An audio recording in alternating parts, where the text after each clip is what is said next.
In this video, I'm going to show you how to solve equations with variables on both sides of the equation.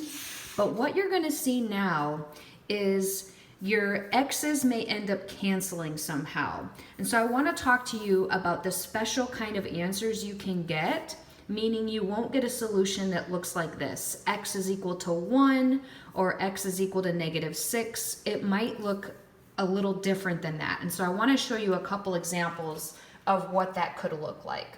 So in the first example, what I want to show you is this distribution on the left side. You'll notice that you have to do something here, and then we're going to solve because we have variables on both sides. So take a look here. I'm going to start with distributing my 3 to the x and my 3 to the 2.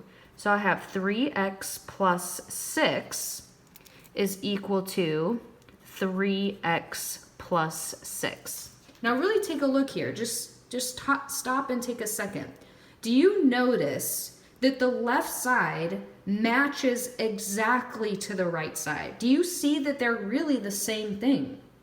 Well, hopefully if you do, then you would maybe notice that no matter what you multiply here on the left side, it would be the same exact thing that you would multiply in for x here.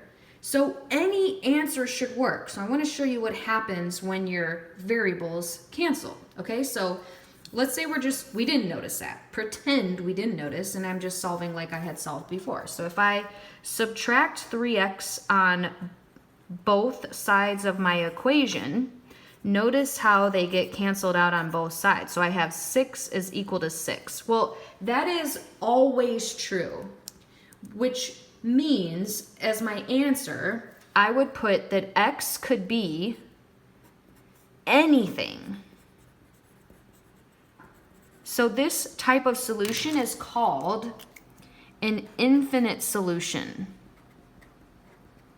or if I spell it out, infinite number of solutions, because no matter what I would plug into x here, it would match what I would plug in here, and since the sides are the same, we'd always get the same answer.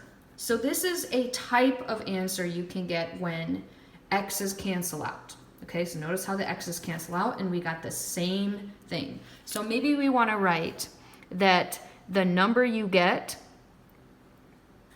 equals the number that you get, or we could say the sides match exactly. They are exactly the same. All right, now take a look at this next example. In this example, again, I will start by distributing a 3. And in this case, I get 3x minus 9 is equal to a 3x plus 10. Now these sides don't match, so something else is going to happen. Watch when I cancel out my x's, just like I did here. If I subtract 3x from this side and I subtract 3x from that side, notice how again my x's cancel out. So that's what I was talking about here, when my x's cancel out. But notice this time, instead, these numbers that are left do not match. So what happens in this case would be you will get no solution. There is no number that you could plug into the x here and the x here that would make these numbers, -9 and 10, match and work out. So in this case, what really is happening is that there is no number you could plug in for x to make these equations equal. Okay, so I'm going to write down a little note over here. The number does not equal the other number, or in words, the sides do not equal each other. The number on this side does not equal the number on this side. And in that case, the answer is no solution.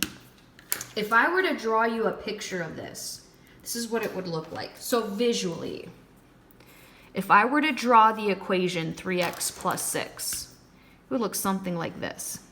And we'll get into how I know that later. But if I were to draw this side of the equation, 3x plus 6, it's exactly the same line, which means that they have an infinite number of solutions. They share an infinite number of points that are the same. But if I were to graph these two lines on the same plane, it would look something like this. 3x minus 9 and a 3x plus 10.